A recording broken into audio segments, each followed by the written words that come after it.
नमस्कार मित्रांनो, शेतकऱ्यांची शेतीशाळा प्राकृतिक आधुनिक कृषी शोध प्रशिक्षण संस्था आणि अलक्रॉप development 80-20 farming business school and चिकित्सालय मध्ये आपले सहर्ष स्वागत आहे।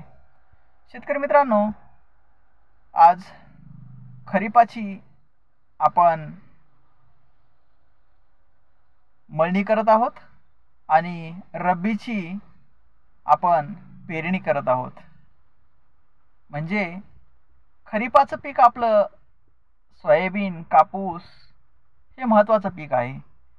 ते आपलं आता काढणी चालू आहे आणि सोयाबीनचं मुगाचं रान तयार होत आहे, शेत तयार होत आहे आणि ती शेत तयार झाल्यानंतर आपण त्यावर रब्बी या पिकाची लागवड करणार आहोत।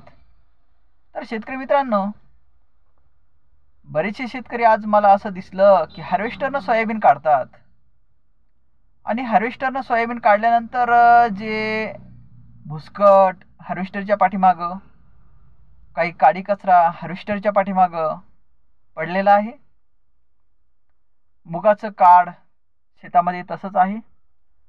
तर ते काय करतात, मुगाचं काढ वेचतात, हार्वेस्टरच्या पाठीमागं पडलेला काडी कचरा वेचतात आणि सरळ त्याला फुकून देतात, सरळ त्याला जाळतात। शेतकरी मित्रांनो, माझी विनंती आहे की शेतकरी मित्रांनो, हा काडी कचरा तुम्ही वेचू नका असं मी म्हणणार नाही।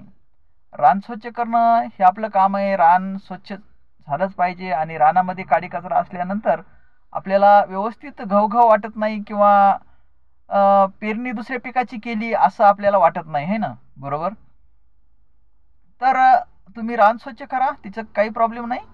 पण ज्या शेतकऱ्यांना रान स्वच्छ करायचं नाही आहे त्यांनी तशाच रानामध्ये कल्टिवेशन करून ते काढ, सोयाबीनचा असो का मुगाचा असो, ते काढ तसंच रानामध्ये राहू द्या आणि पेरणी करून टाका।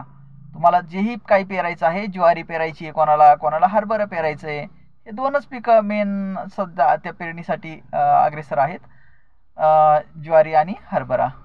गव्हाची पेरणी अजून थोडी पुढे आहे, पुढे बागायती अजून दुसरे काय 2-4 पिकं आहेत ते पण पुढे आहेत। पण माझी एकच विनंती आहे की तुम्ही हे काढ जे गोळा करता, हे काढ गोळा करून फुकवून देऊ नका मित्रांनो, ही एकच विनंती आहे। कारण कशामुळं, कारण मित्रांनो, जी मेन प्रॉपर्टी आहे ना आपल्याला हातात शिल्लक राहते, जी मेन प्रॉपर्टी, ती मेन प्रॉपर्टी म्हणजे बायोमास का बॉडी आहे, काष्ट आच्छादन आहे। आणि हे काष्ट, ही मृत पिकांचे अवशेष हीच आपली खरी प्रॉपर्टी आहे।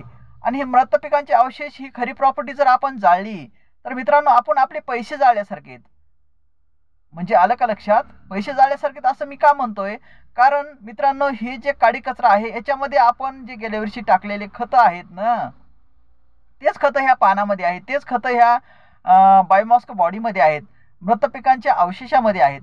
आणि ते जर खतं आपण टाकून दिले बाजूला शेताच्या, तर ते काही दिवसानं कुजून ते आपल्या रानातच येणार आहेत।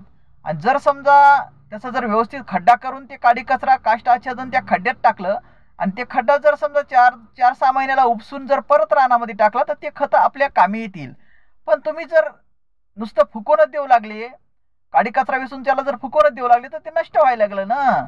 मग ते जे गेल्या वर्षी आपण जे खत टाकलं त्या खताचं विघटन जीवाणूनं आपली मेहनत घालून, काही दिवस घालून, काही कालावधी संपवून ते खत चांगल्या पद्धतीचं ऑक्सिडाइज स्वरूपामधील, म्हणजे पिकांच्या मुळांना उपलब्ध असणाऱ्या स्वरूपामध्ये आणून दिलं आहे आणि ते खत तुम्ही डायरेक्ट जाळायला लागलात। असं करू नका मित्रांनो। आजपर्यंत अवेअरनेस नव्हता आणि आता बरंच अवेअरनेस झालेला आहे की बरेचसे लोक काष्ट आच्छादन जाळत नाहीत, बरेचसे लोक त्याचं आच्छादन करतात। जे आच्छादन करत नाहीत, ज्यांना समजा आवडत नाही आहे आच्छादन, ते माणसं काय करतात, जे शेतकरी काय करतात की एका शेताच्या कडीला खड्डा करतात आणि त्याच्यामध्ये हे काडी कचरा टाकून देतात आणि त्याचं 2-4 महिन्यांनी खत तयार होतं, ते खत परत पुढच्या पिकाला आपल्याला वापरता येतं। तर मित्रांनो, ऊस असो, सोयाबीन असो, कापूस असो, तुरटी असो, पराठी असो किंवा अजून काही पिकाचे अवशेष, बुडके वगैरे काय असो, हे मित्रांनो जाळू नका, हीच माझी विनंती आहे। कारण काष्ट आच्छादन हेच आपली खरी प्रॉपर्टी आहे। थँक्यू मित्रांनो। जय हिंद, जय महाराष्ट्र, धन्यवाद। जय जवान, जय किसान।